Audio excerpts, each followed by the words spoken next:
takes two arguments. The first is a servicer and second is server. Server is already declared. Servicer, you will have to use whatever class you have created, which overrides the existing class. You have to use an instance of that class. So this function will help you link the implementation that you have written of the add function to the actual gRPC server, so that it can be used whenever a client tries to call this add function. So you will have an equivalent of this file in your generated file, and this is the thing that allows you to link the server to your actual implementation.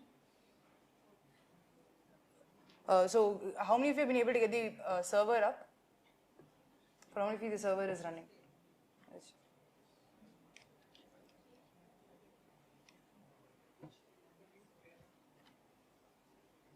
And here you'll have to get an instance of your class. So if your class was called calculator, you see calculator and then parenthesis to get an object of the type of your class.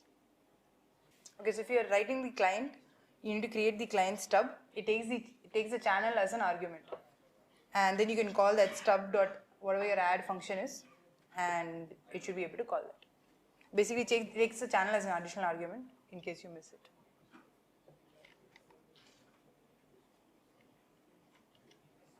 Okay guys, we need to move to the next session, but I hope all of you are able to get at least one of the server or client up, so you're able to appreciate how it is not as seamless as local procedure call. It's a little bit complicated or very complicated, and then you have to assume what happens when the client and server in two different languages. You have way more complication, but that is sort of necessary if you want seamless communication between two processes across different machines and with strongly typed languages and stuff, right? So that is what gRPC is, and the only reason people prefer it over HTTP is actually a lot about performance. It's around 30% faster than HTTP because of all the encoding we do. So that's the cost of performance, right? All this complication that you've done. Because HTTP is quite simple. You just send a JSON, none of all of this thing required.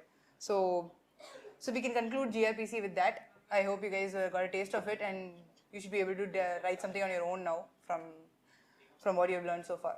So we can go to the next topic on message queues.